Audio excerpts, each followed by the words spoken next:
Hello students, बेटा worksheet 37 और dated 28/9/20 10th class की वर्कशीट है और ये प्रैक्टिस क्वेश्चंस हैं। अच्छा, बच्चे जनरली क्या करते हैं कि जो ऑप्शन वाले क्वेश्चंस होते हैं उनके जनरली आंसर्स जो है वो डायरेक्ट दे देते हैं। तो यहाँ पर वो काम ना करें, उसको पूरा सॉल्व करें। जो मैं एक्सप्लेनेशन दे रही हूँ बेटा, you have to do in your notebooks also. Okay, now question number 1, if triangle ABC, this triangle ABC, हमें सीक्वेंस यही रखना है, ये बुक में ऑलरेडी दिया हुआ है। then write the measures of adjacent side, opposite side and hypotenuse of angle A. now we see angle A. where is angle A? ये है हमारा angle A. Now adjacent, adjacent means जुड़ी हुई, मिली हुई। एंगल ए के साथ जो जुड़ी हुई है, जिस पर बना हुआ है angle A, that is side A B. तो adjacent side A, angle A वो हो गई हमारी side A B. Now the opposite side angle A, इसके अपोजिट में कौन सी आ रही है? Side B C. And hypotenuse, hypotenuse हमें पता है longest side and the side opposite to 90 degree angle. तो यहाँ पर हमारे क्या क्या निकल गए? हमारी एडजेसेंट साइड जो है वो हो गई ए बी, हमारी अपोजिट साइड हमारी हो गई B C, and our hypotenuse which is the longest side and opposite to 90 degree, that is AC. now simply write down the measures of these three sides. तो adjacent side हमने यहाँ पर देखा 3 centimetre है, opposite वाली side 3.3 है और hypotenuse हमारा 4.5 सेंटीमीटर था। नाउ नेक्स्ट क्वेश्चन नंबर 1 हो गया, तो क्वेश्चन नंबर 1 को इस तरह से जो है वो सॉल्व कर लेंगे।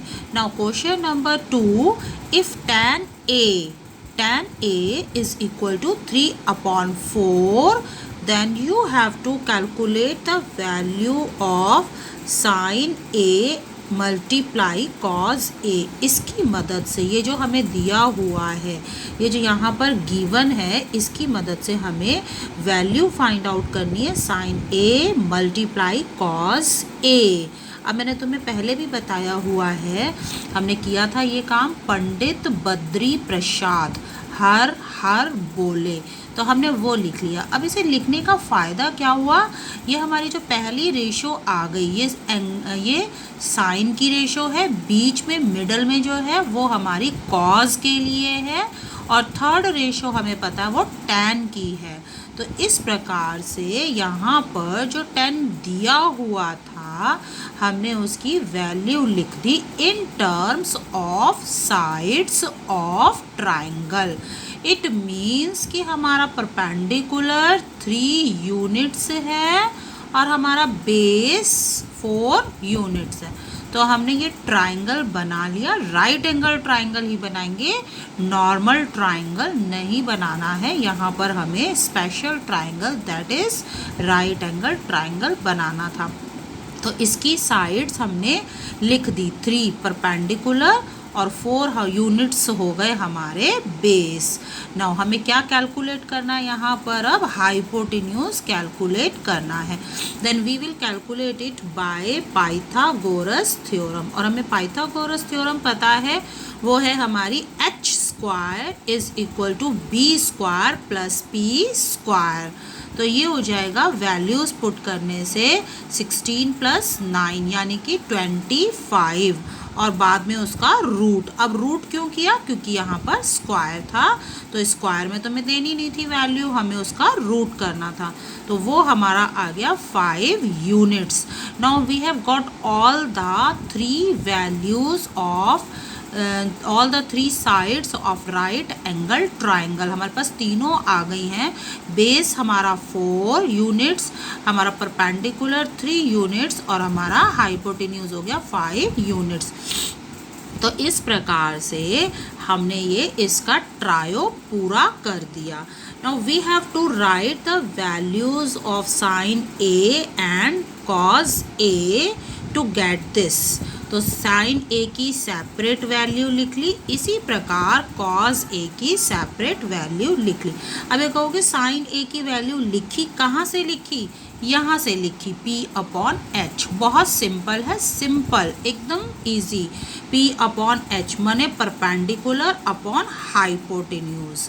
इसी प्रकार कॉज ए होता है हमारा बेस अपॉन हाइपोटेन्यूज. तो ये बन गया बेस यानी कि 4, हाइपोटेन्यूज यानी कि 5. Now put the values of sine A and cos A here. Sine A की वैल्यू 3/5, कॉज ए की वैल्यू 4/5. और मल्टीप्लाई क्यों किया है, क्योंकि हमें ये निकालना था, हमें दिया ही यही हुआ था, हमें इसकी वैल्यू इवैल्यूएट करनी थी. तो कैसे करते, दोनों के बीच में कौन सा साइन है, मल्टीप्लाई का, तो इसलिए हमने भी मल्टीप्लाई कर दिया. इस रेशियो की वैल्यू यहाँ, इस रेशियो की वैल्यू यहाँ, और इस प्रकार से इन दोनों को मल्टीप्लाई करके हमारा उत्तर, हमारा आंसर आ गया.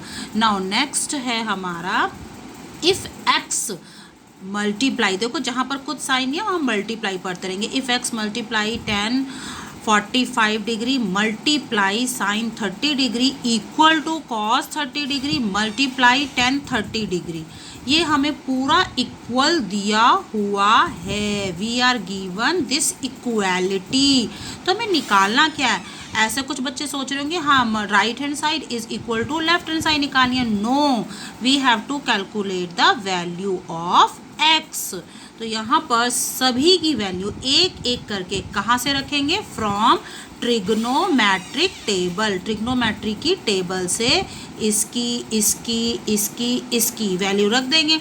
तो अननोन सिर्फ क्या रह जाएगा, एक्स रह जाएगा. नाउ वी नो, हमने ये कहाँ से उतार ली हैं वैल्यूज़, वैसे ये वैल्यू आपको याद रखनी है, वहाँ आपको ट्रिग्नोमेट्री की टेबल नहीं मिलेगी. तो 1045 की वैल्यू 1, साइन 30 की वैल्यू 1/2, कॉस 30 की वैल्यू √3/2, 1030 की वैल्यू 1/√3. सारी वैल्यूज़ देखो मैं एक एक करके रख रही हूँ. X multiply 1 multiply 1/2 equal to √3/2 multiply. Clear, easy है इसलिए थोड़ा फास्ट कर दिया. इसकी वैल्यू, सभी वैल्यूज़ हमने रख दी हैं. तो √3 से √3 कैंसिल हो गया. x मल्टीप्लाई 1 मल्टीप्लाई 1 x आ जाएगा अपॉन 2, और यहाँ से रह गए 1/2, और ये 2 वहाँ चला जाएगा, ऊपर चला जाएगा. 2 से 2 कैंसिल हो गया, 0 नहीं 1 बचेगा. तो देखिए हमारा कौन सा ऑप्शन है, ये ऑप्शन डी था. It means option D is correct. अच्छा, मैं चाह रही थी, मैंने ना दूसरे ढंग से पहले सॉल्व कर लिया था. Sine square B is equal to 2 sine B. तो मैंने यहाँ पर पहले कैंसिल करके किया, लेकिन उससे बात बनती नहीं लगी. तो फिर दूसरा मेथड मेरे पास क्या बचा, हर एक ऑप्शन को अलग अलग पुट करें. Put 90 degree in equation. कौन सी equation, sine square B is equal to 2 sine B. दोनों साइड, इस साइड भी पुट करो, साइन कितना 90 डिग्री, बी की वैल्यू 90 डिग्री डाल दो, और इधर भी फिर दोनों वैल्यूज़ को देखो बराबर हैं या नहीं है. जब हमने पहली बार बी की जगह 90 डाला तो ये हो गया sine square 90 degree equal to 2 sine 90 degree. Sine 90 की वैल्यू 1, तो 1 का स्क्वायर, और यहाँ 2 × 1 not equal. It means answer A is not correct. Now we will go with answer option B. Option B हमारा है 60 डिग्री. मैंने बेटा इसी प्रकार 60 डिग्री को लेफ्ट हैंड साइड में पुट किया, फिर राइट हैंड साइड में पुट कर दिया. लेफ्ट हैंड साइड में पुट किया, स्क्वायर सॉल्व कर दिया, राइट हैंड साइड में 2 से मल्टीप्लाई कर दिया, तो भी बराबर नहीं आ रहा. मैंने फिर डायरेक्टली डी पार्ट को ही पुट कर दिया है 0 डिग्री. तो साइन 0 पर कितनी वैल्यू होती है, 0. तो लेफ्ट हैंड साइड आ गई 0. इसी प्रकार जब राइट हैंड साइड में पुट किया तो 2 मल्टीप्लाई 0 इज इक्वल टू 0. तो डी ऑप्शन हमारा करेक्ट आ रहा है. Now moving on to part हमारा fifth part. 5 tan square a minus 5 sec square a plus 1. You have to evaluate the value. इन्हें सॉल्व करना है, आगे सॉल्व करके देखना है कि हमारा उत्तर क्या आता है। तो सॉल्व करने का मतलब तो क्या हुआ कि किसी तरह से ये रेशोज़ को हमें जो है वो हटाना पड़ेगा। अब हम कोशिश करते हैं। तो पहले जो टर्म लिखी हुई थी 5 tan स्क्वायर ए, उसके नीचे बिल्कुल वही लिख दिया मैंने। अब क्या चेंज कर दिया, माइनस की जगह माइनस, 5 की जगह 5, और जो sec स्क्वायर ए था, sec स्क्वायर को ए को हमने लिख लिया बाय आइडेंटिटी। पहले हमने किया था ना इससे पहले वाली वर्कशीट में कि sec square A is equal to 1 plus tan square A, तो वो वैल्यू लिख ली। फिर अगेन इसको जो ब्रैकेट है उसे सॉल्व कर दिया। तो 5 1 दा 5 और यहाँ से आ जाएंगे माइनस 5 tan स्क्वायर ए प्लस लास्ट में था हमारा 1। तो 5 tan स्क्वायर ए से 5 tan स्क्वायर ए कट गया, अपोजिट साइन है, बचा हमारे पास -5 प्लस 1। नाउ -5 प्लस 1 हमारे पास कितने आ जाएंगे, -4 आ जाएगा। कुछ बच्चे कहेंगे 4, नहीं 4 नहीं आएगा, साइन बड़े नंबर का लगता है। तो हमने ऑप्शन डी देखा, ये हमारा करेक्ट ऑप्शन है। Now moving on to question number 6। y multiply sine 45 degree multiply cos 45 degree equal to tan square 45 degree minus cos square 30 degree. बिल्कुल ऊपर वाले जैसा ही है। यहाँ पर हर किसी में हमें किस किस की वैल्यू रखनी है, साइन 45 की ट्रिग्नोमेट्री की टेबल में से, कॉस 45 की टेबल में से, tan 45 की टेबल में से, cos 30 की वैल्यू भी टेबल में से। मैंने सारी वैल्यूज़ को 1 बाय 1 पुट कर दिया। y की जगह तो कुछ नहीं पुट कर सकते थे, साइन 45 की वैल्यू होती है 1/√2 मल्टीप्लाई कॉस 45 की वैल्यू भी 1/√2, इक्वल की जगह इक्वल का निशान, आगे राइट हैंड साइड में है tan स्क्वायर 45। तो tan 45 1 होता है, इसलिए बाद में उसका स्क्वायर लगा दिया, tan 45 फिर उसका स्क्वायर, माइनस साइन की जगह माइनस, cos 30 की वैल्यू √3/2 फ्रॉम ट्रिग्नोमेट्री टेबल, और बाद में उसका स्क्वायर कर दिया।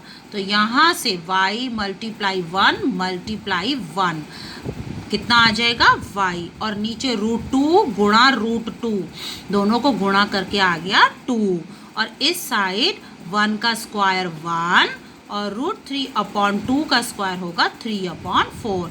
इन्हें मैंने साइड में बाय टेकिंग एलसीएम सॉल्व कर दिया है, राइट हैंड साइड को सॉल्व कर दिया। तो उत्तर हमारा बचा 1/4।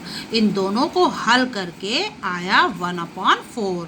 और ये जो 2 था ये कहाँ चला जाएगा, जब क्रॉस मल्टीप्लाई होगा तो ये यहाँ पर ऊपर आ जाएगा। तो इस प्रकार ये 2 की टेबल में कट के रह गए 1/2। तो हमारा कौन सा ऑप्शन ठीक है, it means our option B is correct.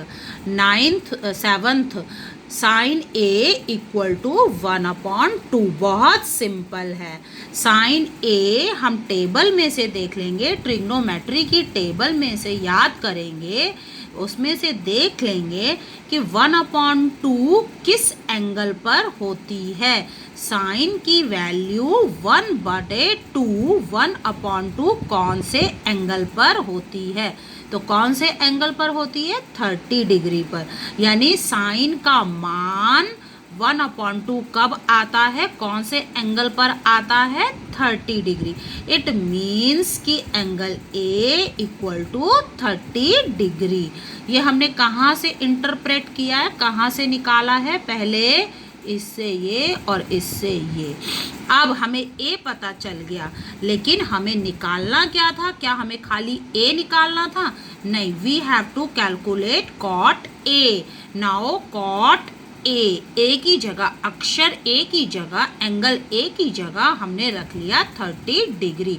तो इस प्रकार cot 30 डिग्री कितना हो जाता है वो भी हम टेबल में से देख लेंगे कि कॉट की वैल्यू 30 डिग्री पर कितना होती है। तो कितना होती है, √3/1 या सिंपली √3 भी कह सकते हैं।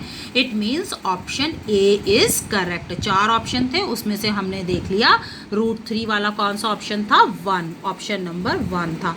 Now question number 8। Question number 8 में हमारे पास यहाँ पर क्या है, साइन थीटा का मान दिया हुआ है A/B।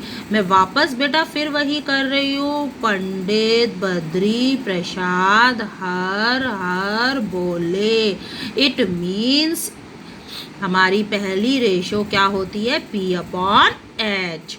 तो इसके सामने हमने लिख दिया परपेंडिकुलर और इसके सामने हमने लिख दिया हाइपोटेन्यूज। अब हम चित्र अपना फिगर बना लेते हैं। फिगर में हमें क्या पता चल रहा है, ए, परपेंडिकुलर ए और हाइपोटेन्यूज है हमारा B।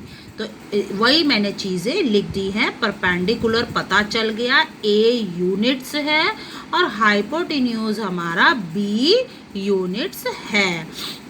नाउ बेस का फॉर्मूला बाय पाइथागोरस थ्योरम से B² का फॉर्मूला, बेस का स्क्वायर क्या होता है, हाइपोटेन्यूज का स्क्वायर माइनस परपेंडिकुलर स्क्वायर। तो बेस का स्क्वायर निकालने का ये फॉर्मूला है बाय पाइथागोरस थ्योरम। अब कहोगे पाइथागोरस थ्योरम तो वो होती थी H² = B² + P²। मैंने क्या किया, P को इधर ले गए तो वो अपने आप ही माइनस हो जाएगा। तो हाइपोटेन्यूज की जगह रखा B², परपेंडिकुलर की जगह रखा A²। तो ये हमारा हो गया base square is equal to B² minus A²। और बेस निकालने के लिए ये स्क्वायर कहाँ आ जाएगा, रूट बन जाएगा। Now we have got all 3 sides of right angle triangle. इसका जो बेस है वो √B² माइनस A² है, इसका परपेंडिकुलर A है और इसका हाइपोटेन्यूज B है। अब हम कोई सा भी रेशो निकाल सकते हैं, but we are asked to find tan theta। हमें केवल यहाँ पर एक ही निकालना था, tan theta, और नहीं निकालने। तो tan theta हम यहाँ से देख लेते हैं, इस ट्रिक से देख लेते हैं किसके बराबर होती है, परपेंडिकुलर अपॉन बेस। परपेंडिकुलर की वैल्यू A, बेस की वैल्यू √B² माइनस A²। तो इस प्रकार से हमने देखा कौन सा ऑप्शन था, ये वाला option C। It means option C is correct. Now moving on to next question, 9th और 10th। 9th और 10th कैसे हैं, ये प्रूफ वाले हैं। इसका मतलब हमें क्या करना है, we have to prove that left hand side is equal to right hand side. जब हमें प्रूव करना होता है, सिद्ध करना होता है, तो हम एक साइड को सॉल्व करते जाते हैं, आगे तक हम सॉल्व करते जाएंगे और अंत में हम देखेंगे वो हल करते करते राइट हैंड साइड बन जाएगी। तो लेफ्ट हैंड साइड को यहाँ पर हमने देखा, इन दोनों के बीच में किसका निशान था, गुणा। तो मैं गुणा ही कर रही हूँ, सिंपल गुणा, मल्टीप्लाई। tan थीटा को 2 tan थीटा से किया तो 2 तो आगे आ गया और 10 कितने हो जाएंगे, स्क्वायर, प्लस tan थीटा को 1 से किया तो tan थीटा आ गया, प्लस 2 to the 4, नंबर को नंबर से गुणा और रेशो पीछे सिंपली लगा दी और लास्ट में 2 को 1 से गुणा किया तो कितना आ गया हमारा 2। तो इस प्रकार से हमारा ये आ गया। अब हम इसमें देख रहे हैं कि क्या कोई लाइक टर्म्स हैं। ये tan थीटा, कितने tan थीटा, 1 tan थीटा, और ये कितने tan थीटा थे, 4। तो कुल कितने हो गए हमारे, 5 tan थीटा। तो इस प्रकार से ये हमने लिख दिया। नाउ 2 और मैंने कॉमन ले लिया है इसमें से, और इसमें से 2 बाहर कॉमन ले लिया। अंदर बचा tan स्क्वायर थीटा प्लस 1, और 1 प्लस tan स्क्वायर थीटा हमें पता है sec स्क्वायर थीटा होता है। तो इस प्रकार से ये आ गया 5 tan theta plus 2 sec square theta. थोड़ा सा यहाँ पर मुझे लग रहा है कि यहाँ पर जो है वो उनसे गलती हो गई। मैंने 2-3 बार करके देखा तो यहाँ पर मेरा बार बार 2 sec स्क्वायर थीटा ही आ रहा है, तो मे बी यहाँ पर 2 हमारा मिसप्रिंट हो गया है, तो हमें उसको ध्यान में रख लेना है। ठीक है, तो अच्छे से देख ले इस सवाल को। पहले हमने पूरा मल्टीप्लाई कर लिया, फिर हमने 2 कॉमन ले लिया और यहाँ पर आइडेंटिटी का इस्तेमाल कर लिया। ये आइडेंटिटी है 1 plus tan square theta is equal to sec square theta. तो वो आइडेंटिटी का इस्तेमाल करके हमने यहाँ पर ये पुट कर दी value. Now last one is very simple, 1 upon, इसके हम नीचे 1 लगा सकते हैं। मैंने लेफ्ट हैंड साइड को ले लिया, उसको बाय टेकिंग एलसीएम कर लिया। बाय टेकिंग एलसीएम कितना आया? LCM 1 plus cosec theta. तो यहाँ पर क्या आ जाएगा? 1 से गुणा होके 1 प्लस कॉसेक थीटा, और इधर से ये दोनों कट गए तो क्या रह जाएगा? Cot square theta. ना मुझे एक आइडेंटिटी और पता है, और वो क्या है? 1 प्लस कॉट स्क्वायर थीटा जहाँ पर भी हो तो हम उनकी जगह पुट कर देते हैं कॉसेक स्क्वायर थीटा। तो इसी प्रकार से यहाँ थे क्या 1 प्लस कॉट स्क्वायर थीटा? हाँ, 1 प्लस कॉट स्क्वायर थीटा। तो उनकी जगह, किसकी जगह? इसकी और इसकी दोनों की जगह क्या रख लिया? Cosec square theta.